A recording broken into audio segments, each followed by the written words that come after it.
The Nasdaq leads losses on Wall Street on Friday as key indices close in the red on concerns over the Fed's rate cut path. Asian markets trade mixed while the GIFT Nifty is also suggesting a lower start for the Indian market. Crude prices end the week with losses of nearly 4%. Brent crude dips to $71 a barrel on possible oversupply in the oil market. Gold prices also correct over 4% last week as the dollar strengthens. Hero Motor delivers a marginal beat on estimates in the second quarter. The company retains margin guidance in the range of 14 to 16%, while the double-digit growth was also seen in the festive period. Chinese Premier Xi Jinping, after meeting outgoing U.S. President Joe Biden, pledges to work with the incoming President Trump to maintain U.S.-China relations, also says that containing China is unwise, unacceptable and bound to fail, and that a stable relation between the two countries was critical to both parties and the world. CNBC TV 18's Global Leadership Summit sees ministers, policymakers and the who's who of India Inc. and financial market in attendance at the landmark event. Catch excerpts of the key conversations from the summit throughout the day today only on CNBC TV 18.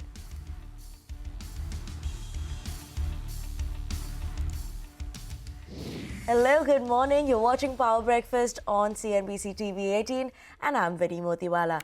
Let's start by looking at what the Asian markets are doing. Given that the handover from the US markets was not that exciting, we have Taiwan index that is down almost 0.5% on trade. We have Hang Seng that's trading with a bit of a positive bias as of now, up 0.4% on trade. Clear indication that is coming in that the Asian markets have been a bit of a mix that we're seeing in terms of an opening. Coming in this Monday morning, ASX 200 trading quite flattish. We have the Nikkei that's trading with cuts of 0.7%, while Shanghai trading with a bit of a negative bias right now, down 0.07%. Let's look at what the GIFT Nifty is indicating as of now as well. A bit of a negative start is what is indicated on the GIFT Nifty front. As of now, it's down 97 points. At one point of time in the morning, it was down further, some bit of a recovery for GIFT Nifty, but still indicating a negative start for the Asian market. So yes, mixed opening is what we are watching out for. And like I was mentioning, in the US, Wall Street that ended lower on Friday. This is post-election rally that lost steam. Now, Dow Jones fell over 300 points, S&P 500 that slipped by 78 points, and tech-heavy Nasdaq that also declined as much as 430 points. The week ended November 15th. Major indices in the US that ended in the red for the week, and S&P 500 posting a weekly loss of 2.1%. Dow Jones ending 1.2% lower for the week, as well as Nasdaq down 3.2%. With CNBC's Kate Rogers, who's getting us a wrap in what happened on the Wall Street. U.S. markets were down across the major indices Friday as the post-election rally stalled. The Dow fell 306 points, the S&P 500 down 79 points, the tech-heavy Nasdaq tumbled 428 points. Americans stepped up their spending last month. The Commerce Department says retail sales rose 0.4% from September to October. That's higher than the 0.3% expected. The latest sales suggest the economy is growing at a solid pace, and based on results, many analysts say they expect a solid holiday shopping season, but warn that shoppers are still feeling the pressure from higher prices, despite the fact that inflation has been easing. And General Motors today laid off about 1,000 employees as the car maker looks to cut costs and realign its priorities. That's according to a person familiar with the decision who tells CNBC the majority of the cuts came from its Global Technical Center in Michigan. A spokesperson confirmed layoffs but did not disclose the number. That's what's happening here in the U.S. Back to you in Mumbai. Thanks so much for that. But staying with the Wall Street then, we had the Chicago Fed President Austin Goolsbee, who affirms that Powell's comment that Fed is taking its time to reach an optimal dual mandate. Let's listen in to what more he had to say. As long as we keep making progress toward the 2% inflation goal, over the next 12 to 18 months, rates will be a lot lower than where they are now. That's where the neutral, that's where we need to settle. I took from the chair's comments that we're not, I like this phrase, that we're not in a hurry to automatically get there. And I do think if there's disagreement of what's the neutral rate, it does make sense at some point to start slowing how rapidly you're getting there, just to figure out, given the lags of monetary policy, it has to do with what the conditions are. And to me, the conditions on the dual mandate side are looking pretty balanced. And so we should be thinking over the next year and a half, the rates need to come down. Okay, that's all the global market action that we have this morning. But how will all this actually impact our Indian markets? What are we watching out for this time? In our Power Press segment, we do have our researchers joining in with us to set you all up for the day. And Hormaz as well as Sudarshan, very good morning to you all. Hormaz, let me start with you.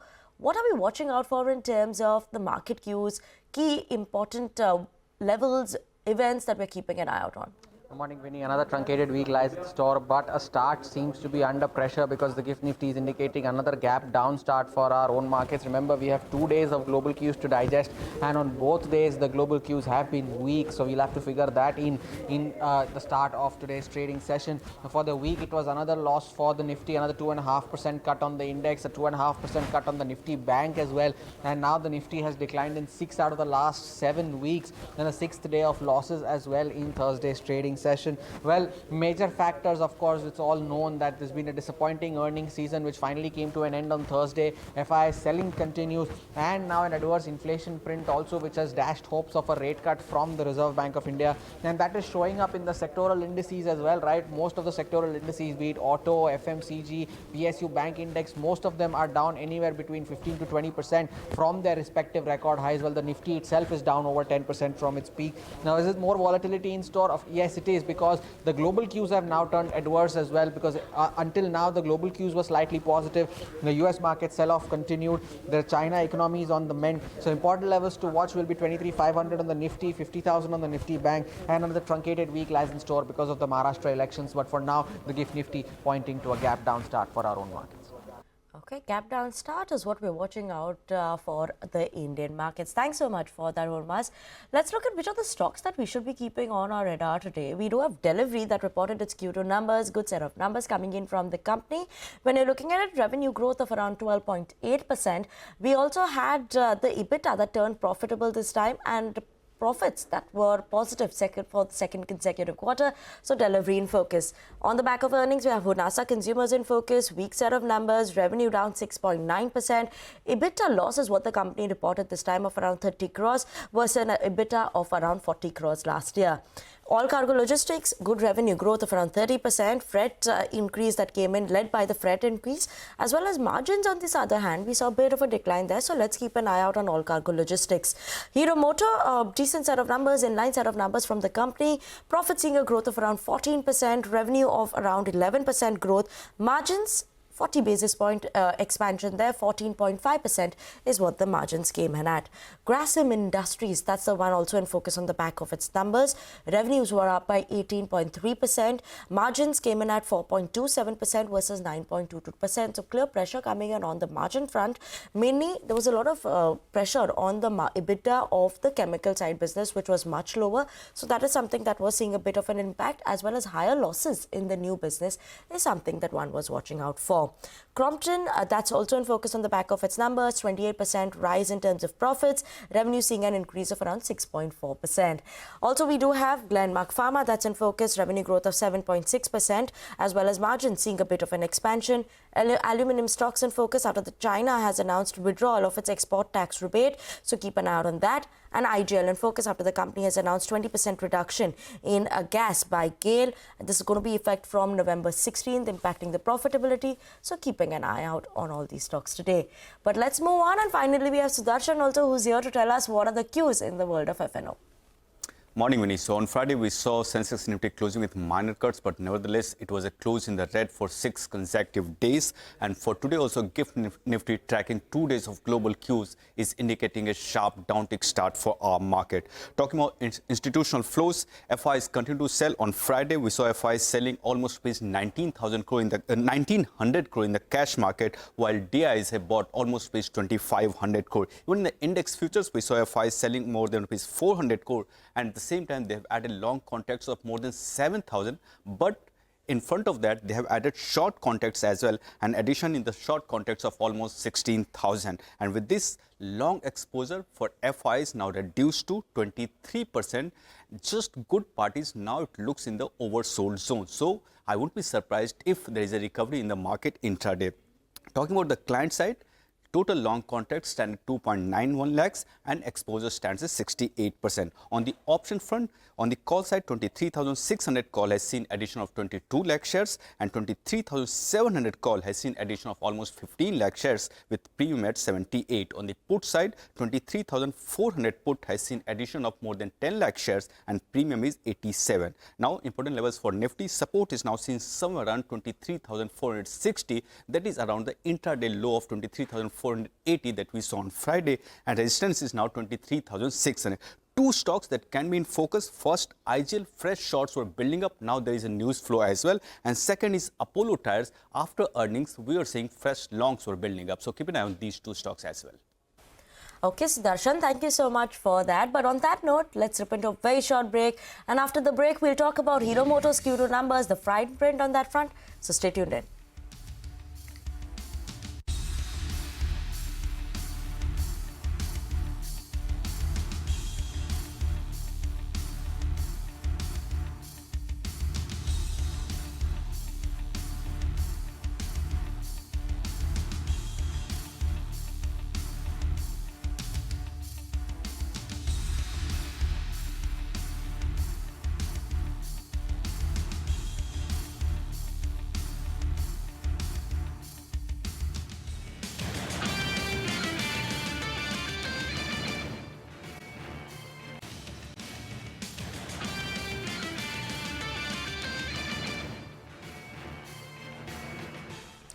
Welcome back. You're watching Power Breakfast on CNBC TV 18. Let's move on and shift focus to some of the important earnings that came through the weekend, where Hero MotoCorp reported an inline set of numbers. What more are the details of this? Sudarshan is here to tell us that. Sudarshan, good morning. How was Hero Motors numbers? Once again, good morning, Vinny. So, Hero MotoCorp earnings for Q2 FY25 earnings look largely in line to slightly beat to our expectations, and profit has increased 14%, revenue was up 11%, EBITDA 2 has increased 14%, and margin has increased 40 basis points to 14.5%. So, now the question is, what has helped company to report a healthy set of earnings? First, company is a leader in the entry-level segment of the bikes, and we have been hearing that there is a pickup in the rural demand. Even in the commentary, company says it saw both double-digit growth in both urban and rural, with rural doing a little bit better than urban. So that has helped the entry-level segment, and that's the reason it has performed. Second, company continues to see improvement in realization, and it sees further improvement in realization even from the current levels. But at the same time, there are some concerns as well. Company has been losing market share. Second, it still lacks in the premium segment of the bikes. And third, it still has very limited electric vehicle profile, electric two-scooter profile. So these are the areas that are the concerns that some of the brokerages also have raised regarding Hero MotoCorp. But talking about the outlook, it remains positive. Company says it will maintain margin in the guided range of 14 to 16%. For Q2 also, it has come at 14.5%. So it's within the guided range. Second, it sees improvement in realization.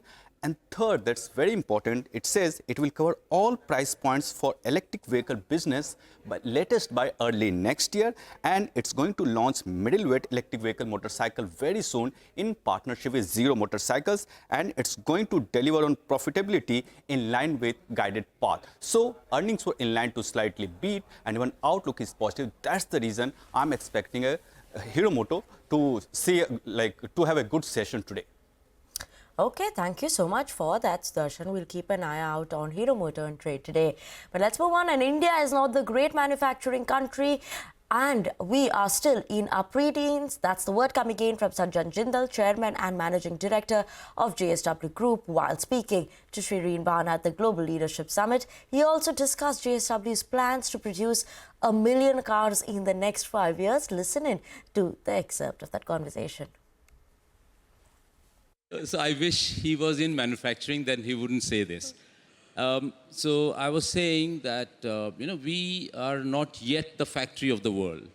Let us first become the factory of the world, and then we should open up our doors for Competition, let there be no tariffs, nothing. Preteen. Preteen? Yeah, we are just kind of 4-5-year-old. Really? Yeah, absolutely, in manufacturing. If you open up the records and see, China in 1990, what kind of protectionist China were? In 2000, what was their protection levels? And what they are today? Today they are opened up because they become the factory of the world. I wanted to export steel in 98, 99 to China. I was not permitted to do that because China had tariffs. They removed the tariffs, but now today we have 0 tariffs on steel. Chinese steel, which is surplus, they are nearly 60% of their capacity is surplus capacity. Yeah. So it comes via Japan, Korea, Vietnam, Malaysia to India at 0% duty. So the idea is that to give the consumers a very good product, very good quality at affordable price in the EV spectrum. And I believe that JSW can do it extremely well. Numbers is in next 5 years, I would like to, idea is to produce 1 million cars. A million cars in the next 5 years? Next 5 to 7 years, yeah. By 2030, let's say, 1 million cars should be on the road of JSW. Okay, on that note, we're going to slip into a very short break, but don't go anywhere. After the break, we'll talk about the cues in the world of commodities.